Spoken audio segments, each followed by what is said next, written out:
बौद्धिक संपदा व भौगोलिक मानांकन शेतकऱ्यांकरता महत्त्वाचे विषय असून देखील त्यांना त्याबाबत पुरेशी माहिती नाही। भौगोलिक मानांकनाच्या माध्यमातून शेतकऱ्यांना आंतरराष्ट्रीय बाजारपेठ मिळेल, तर ग्राहकांना अस्सल वस्तू व उत्पादने खरेदी करता येईल। या दृष्टीने बौद्धिक संपदा व भौगोलिक मानांकनाची माहिती शेतकऱ्यांपर्यंत त्यांच्या मातृभाषेत पोहोचवणे अतिशय आवश्यक असून त्यातून कृषी क्षेत्रात नव्या युगाचा आरंभ होईल, असे प्रतिपादन राज्यपाल भगतसिंग कोश्यारी यांनी केले आहे। बौद्धिक संपदा व भौगोलिक मानांकन या क्षेत्रात मौलिक कार्य करणाऱ्या प्राध्यापक गणेश हिंगमिरे यांच्या इंटेलेक्चुअल प्रॉपर्टी राईट्स या इंग्रजी व GI मानांकन या मराठी पुस्तकाचे तसेच डिजिटल आवृत्तीचे प्रकाशन राज्यपाल कोश्यारी यांच्या हस्ते राजभवन येथे झाले, त्यावेळी ते बोलत होते। महाराष्ट्रातील शेतकरी प्रागतिक असून देशातील शेतकरी येथील शेतीतील नवे प्रयोग पाहण्यास येत असतात।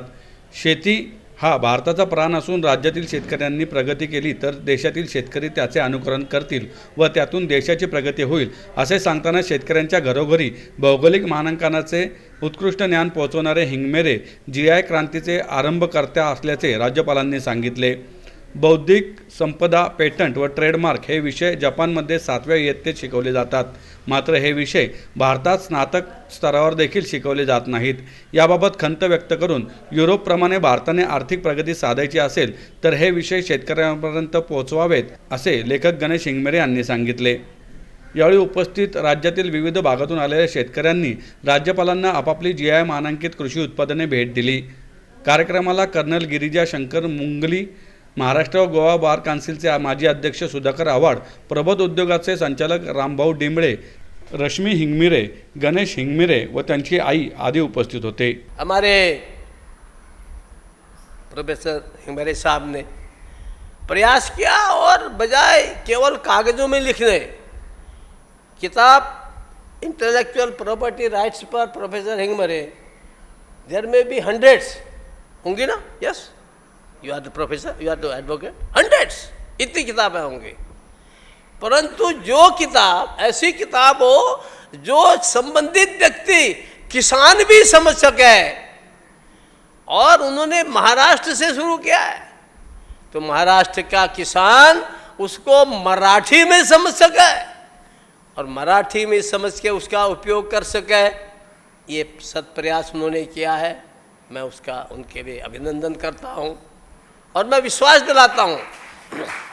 हमारे महाराष्ट्र के किसानों का बहुत से लोग वैसे ही अनुकरण करते हैं। हम लोग उत्तराखंड से और जगह से आपके लोगों को लाते हैं कि देखो भाई वहाँ प्रोग्रेसिव किसान कैसे अच्छा काम कर रहे हैं, वहाँ से उनके ग्रुप लाते हैं, दिखाने के लिए यहाँ लाते हैं। तो अब ये जो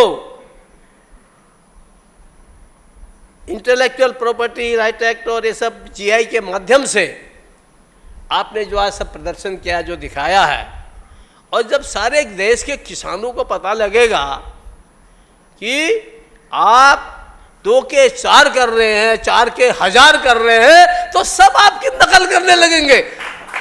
यूरोप में 59,000 एग्रीकल्चर GI है। मैं अपने देश को यूरोप जैसा डेवलप नेशन देखना चाहता हूँ और उसके लिए इम्पॉर्टेंट मात्रा है एग्रीकल्चर GI, जो देश की बैकबोन है, और ये किसान सिंबॉलिक आए हुए हैं। ऐसे किसानों को आज बहुत मुझे आनंद हो रहा है कि they are now interacting with the governor sir, और ये पुस्तक मात्र एक निमित्त हो रहा है, ये मुझे बहुत सौभाग्य है। तो ये रिपोर्ट में बताया गया कि हमें ये अपने देश के लिए सोशो इकोनॉमिक डेवलपमेंट के लिए इंटेलेक्चुअल प्रॉपर्टी बहुत इम्पोर्टेंट सब्जेक्ट है और उसके लिए अवेयरनेस करना चाहिए, उसके लिए बहुत बड़ा कैंपेन रखना चाहिए। ये रिकमेंडेशन 8 दिन पहले ही पार्लियामेंट में बताया गया है, and I am feel happy कि उसी वक्त अपनी बुक रिलीज़ हो रही है जिसमें इंटेलेक्चुअल प्रॉपर्टी राइट के बारे में, पेटेंट के बारे में, GI के बारे में, ट्रेडमार्क के बारे में अच्छी तरह से हम लोगों ने प्रयास किया है कि उसको सिंपल लैंग्वेज में कवर किया जाए। उसमें सभी वाली फॉर्म्स के बारे में बताएं।